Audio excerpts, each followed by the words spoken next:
Hi guys, Kirk and Jason here with Kirk Giordano Plastering. Today I want to show you guys a question that I've been asked quite a few times. I had a fella just a couple weeks ago say, Kirk, I'm going to do a scratch and brown patch, and I just did this patch. You can see it's still wet.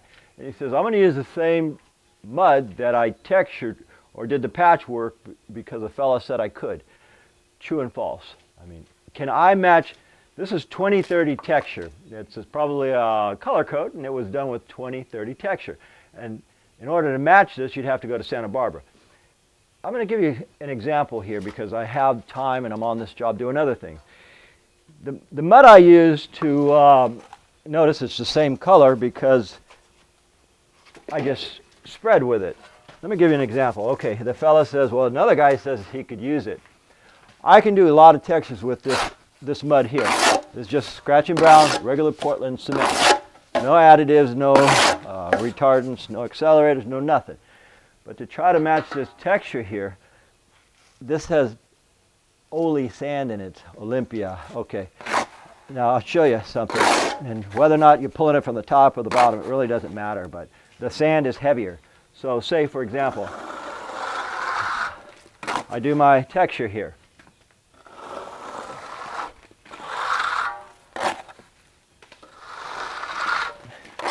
Now, if I miss a few areas, that's okay because it's drying up. Now, I'm going to scrape this right off because I got enough time in, guys. After 30 years, you know what works and what doesn't work. And I already know that this isn't working, but we get some fellas that say, oh, I can do it. Well, I can do it too. But the idea is, even if you knock it down tight, okay, I'm going to knock that down tight. When this is painted, it's not going to match this. In fact, it's going to be pretty far off. They're going to paint this and they're going to be sitting back in their hot tub and someone's going to say, man, whoever did that patch sucks. So I'm going to scrape it off. That's not what I'm going to do. I'll show you what I am going to do. I'm going to get rid of this, clean my hawk and trowel, and show you the right way to do this stuff. Okay, where's my float? Float right here.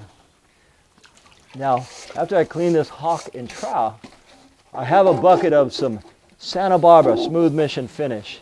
And all that is it's a 30 grit sand in the makings. See this bucket right here? It's just Santa Barbara. Color coats come in 30 grit, 20, and 16, 16 being the heaviest. Okay, so now take, for example, this material. We'll do the same thing. Matter of fact, I will hard rubber float some of my own work off. Okay, let's start again now. Now I'm using a color coat material, finer grain. We're placing this on here, and it's a lot tighter. And then you just look at that texture there, and you come up with something that is a lot tighter. Let's go on this side where you can see a better example of the texture. Now see this texture, how the pattern of it. You got a little bit more to see if you can zoom in there. Okay, there's one way we can skim the whole thing with this, or we can just texture. He's painting it anyhow. So what I like to do is, I'll start off, skip it a little bit. I could skip it a lot or a little. What I'm doing is I'm looking at how this fella skipped it. And I'm just matching it. Any areas that are in between that you missed, put a little bit on you. Just like that, just a little. When all's said and done, it's got when it's painted, most homeowners can tell where a patch was done on their own property. But again, you don't want folks sitting in a hot tub with nothing better to do, look at a wall and go, hey, you had a whole bunch of work there, didn't you? So anyhow, I'm looking at this. It was knocked down. It was laid on, and then it was knocked down. And when I say it was knocked down, that just means they laid it on like I'm doing or applying it. Then they came back after it's set, and they finished it off. Okay, I'm looking at this, that's knocked down after it was set for anywhere between 5-10 minutes. Now what I can do is I take my trowel and just barely hit it. You don't have to look at it. The wall dictates it. And boom. Now when that's painted, it's going to match this texture flatter, because that one would be a big bulge. The grit is way too heavy for this right here.